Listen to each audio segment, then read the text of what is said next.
Hello friends, welcome to Thermomixing Adventures. It's Lisa here and today I'm prepping some more food for camping soon. Now today I'm getting some mince ready in the Thermomix because when we go away we're going to have tacos one night. I do have an abundance of flies in the kitchen right now. The warm weather has certainly hit, but I had to close up the house. There's a bit of a spraying going on somewhere and I can smell that spray in the air, so I've had to close the house up, so I can't even shoo the flies out of the house. But that means it's going to be quick today. I'm going to show you how this works. You can do this on a TM6 or a TM7 on a guided recipe, or you can even do freestyling on a TM7. If you're on a TM31, TM5, I'm going to tell you how to do this a little differently because your Thermomix doesn't quite go as hot, unfortunately. So browned mince in the Thermomix is super easy. There is no standing at a stove, stirring madly, trying to make sure it doesn't burn to the bottom, or just being stuck in the kitchen. Like I had this terrible habit. I don't know if I can change it though, so I'm not sure, maybe habit's not the right word, but I used to try and cook things pre-Thermomix on a stovetop, and I would burn them because I'd turn up the heat to try and make the whole process go faster. And inevitably, I would burn everything. So with the Thermomix, it's hands-free. We walk away. It gives us back our time. And we don't tend to burn things. Now, sometimes, depending on your cut of meat, you will get a burning film on the bottom of your bowl. It's no big deal. Make sure you buy citric acid when you next shop. It's a little greeny yellow container with, I think, Mackenzie brand, or go to a local health food shop and grab a scoop of it. It's about the same price, and use that to clean your bowl. If you need that instructions on how to clean your bowl with that, let me know. I'm happy to pass that to you, but it just lifts those off the bottom and you don't have to worry about it. It also doesn't tarnish your food because your blades are not actually down there anyway. So as much as I'm starting with a clean bowl, I'm anticipating my mince comes from a local farm and they don't, there's no chemicals and all that sort of jazz, but also there's no water in it, so it does sometimes stick a little more than others. That's okay. It is what it is. So let's get into this. It is rated really well. You can do 500 grams. I think I've got about a kilo, so I'm going to do this in multiple batches.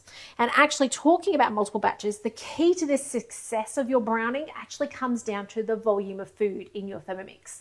Now, by the way, if you're watching on today, I'd love you to say hi. If you have a TM6, TM7, tell me if you've browned with your Thermomix before, okay? Have you done something that's involved your browning mode? It's just a game changer. So into the bowl goes 20 grams of oil, okay? So in this goes, now being that it's gonna be the browning mode, little heavy, but that's okay. You do want to meet quantities. Otherwise, if you had a quarter of the oil and a quarter of the meat, you're going to find that you're going to burn it real good, okay? So you've got to meet the minimum quantities. You don't want to go too far over either. Otherwise, it's just going to end up a mush, right? You're not going to get the browning that you want. I've been putting off opening this bag to keep these flies at bay since I started setting up. I was like, oh, not going to do that early. So let's get into this bag. So as I said, this is going to be in batches. And it's making it in batches so that it browns off nicely. What I'm going to take this mince and then do is I'm actually going to then turn it into tacos. I'll be putting some taco seasoning I've made a very long time ago that's in my drawer into it. I'm going to put some tomato paste, probably a bit of onion powder, garlic powder, and then it's ready to take away camping. I will actually freeze it so that I can defrost it through the day.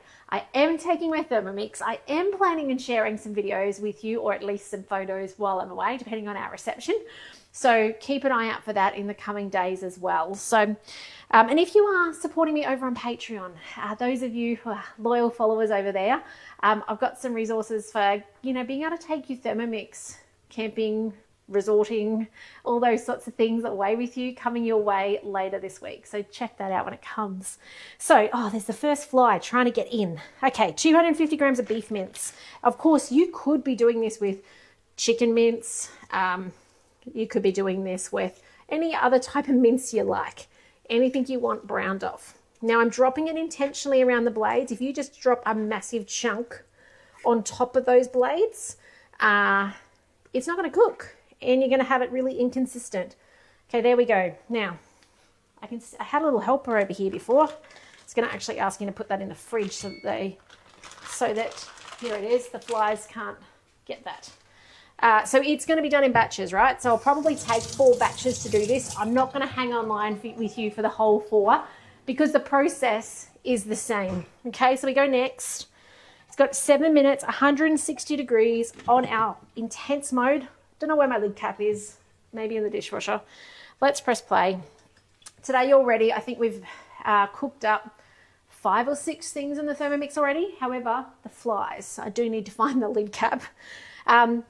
They might not be able to get in, I'm not sure, but I don't want them getting in the Thermomix. So this Thermomix has had an absolute workout as we prep for camping because what we tend to do when we go away is the main meals, I will have either the sauce created and then frozen flat packed, ready to defrost and add a protein and veggies to in the evening. Either this time I'm taking Thermi, but if I don't have Thermomix and I'm doing it over a fire or on the gas cooker, it's in the saucepan or the big fry pan with high sides, and I'm putting in the meat, I'm putting in the sauce, and it's cooking all up, takes about 10 minutes, 15 minutes.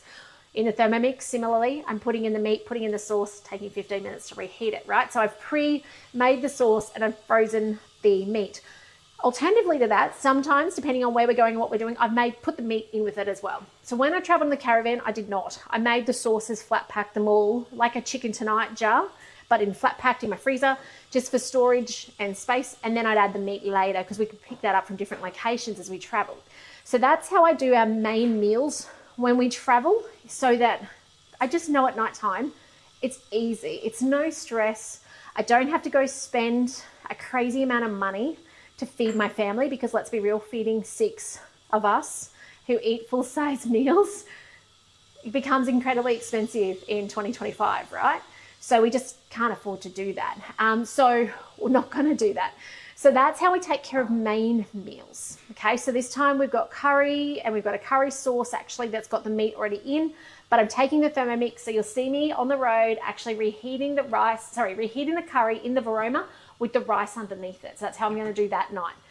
This one will be a reheat as well. So I'm going to freeze this in a container, and this is just going to be a reheat to go into the tacos, with the chopped up stuff. The lunches are getting pre-made predominantly. So zucchini slice, quiche Lorraine. I'm going to do burgers one day. The kids want wraps another day. So burgers are probably what I cook for you tomorrow. I need to go shopping because I'm all out of gluten-free flour. So that's how we do our lunches. Brekkie is the same as we do at home. We have a flat barbecue, so we actually do exactly the same thing. We're just doing it out, and we pre-make our little brekkie circles. You guys have seen and heard my brekkie circle stuff in the past. We've been doing that for eternity, so that's no different. Our brekkies look exactly the same. What does look different trip to trip is what the kids decide to make for snacks. So if I did not make lunches and dinner, chances are they could survive on their snacks. So I think so far we have bliss balls, we've got an apple slice, like an apple oat kind of muesli bar style slice. We've got the postpartum, it's a cashew slice without the chocolate on top. These are all on Cookidoo. We've got, actually this next one, the muesli bites are not on Cookidoo. That's there. There's a 5th thing in the freezer as well.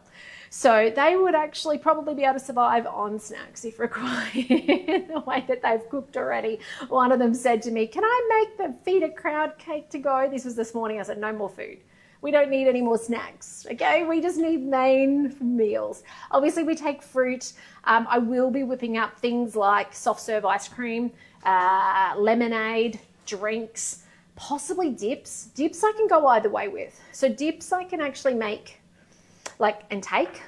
And sometimes I take the ingredients, like a can of chickpeas and stuff, and make them. So that generally I'm more inclined to pre-make, but it can go either way. So that's how we do our time away, whether we're camping or whether we're going and staying somewhere. A little hot tip is we always take a fridge with us. So we've got a fridge that plugs into the car. And generally speaking, the Thermomix sits nicely on that. So if we have, say, an ensuite site and we're camping, or say we're staying at a hotel or something and they've got like a bathroom or a side table, I'd prefer the bathroom, it's tiled. So it doesn't matter if I make a mess.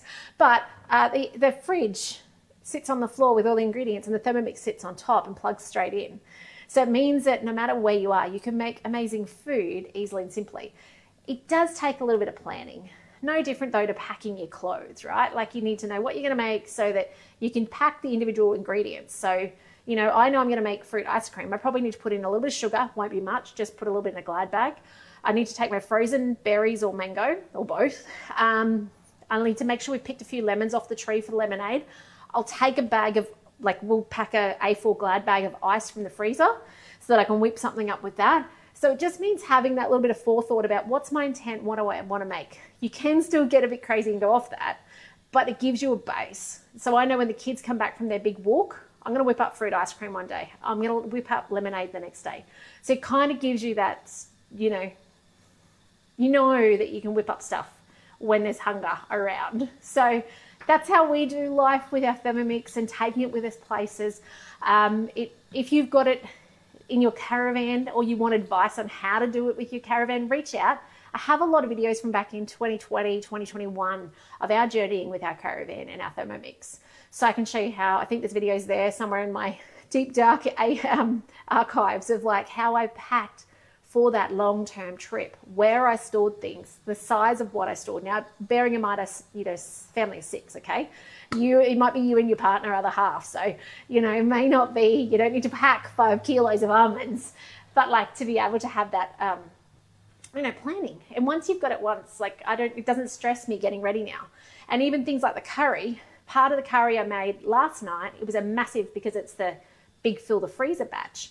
Half of it we had for dinner, and then the other half's away. So it's something like I was already making dinner. I've just done it a big batch once to serve twice. So it's not hard. It's really, and then like yesterday you saw the zucchini slice. Seconds and it's done. Like, so good, so good. 20 seconds, guys. I'm going to show you this first batch and then I'm going to turn the camera off. I'll repeat this 4 times because I think I've got a kilo there. If I go over 250, it's going to go to mush. If I go under, you're going to get it overcooked and burnt. Okay, so this is the perfect middle land, but I want to show you what it looks like so you know what to expect, and it's also to know if you think you've done it like right or not. Obviously you want it cooked, yeah? So, but bearing in mind with this recipe, I will be adding more to it later, okay? So, lid off. Remember when you take your lid off your Thermomix, steam away from you, and be quick. If you take time playing with your lid or sticky beaking, the steam will get you. Oh, it looks perfect, and you can't see. Let me clear your face, hang on. Look quickly before the camera fogs up again. Look at that. Oh my goodness. Now remembering it's super duper duper hot, yeah? So no fingers in there.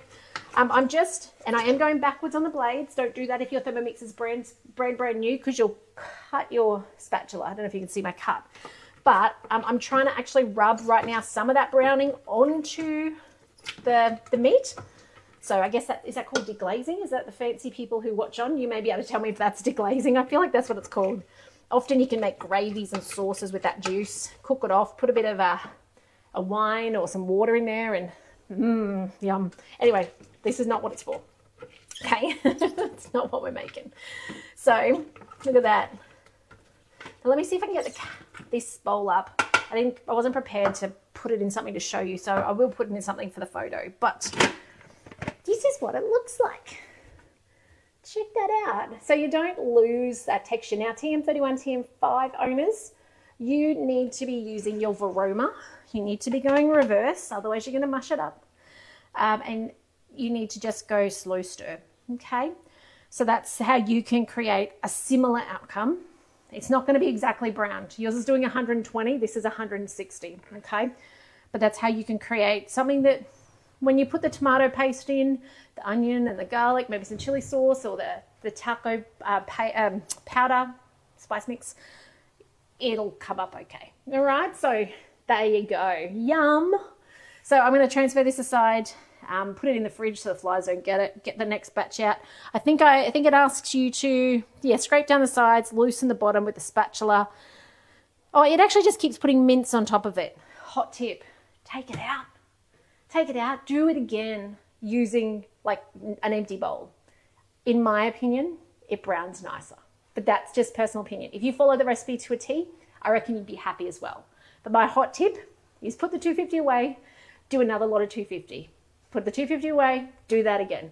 Especially in my case where I've got a kilo, because it's just gonna cook better. You want the contact with the base of the bowl where that element is. All right, but otherwise, thanks for watching on today. Can you please share this video? If you have friends or family with a Thermomix, they need to know how easy it is to do things like this in their Thermomix. And it's amazing, you know, how many people have Thermomixes and just make risotto or just make the things they've seen. So let's make sure that they're using it to do more than just that. Let's help them get the very most out of their Thermomix investment. And if you haven't got a TM7 but you want one and you live in Australia, reach out. I'd love to be the one who helps you do so. My website has all my details, so you can head to TMXing Adventures and find me there. I also am happy to ever talk Thermomix. So if you've got questions about recipes, you want to know how to convert something to Thermomix, you're making something and you've got a question, please don't ever be a stranger. But otherwise, have a fantastic afternoon. I will be back with another live video tomorrow, and I can't wait to see you then. Bye for now.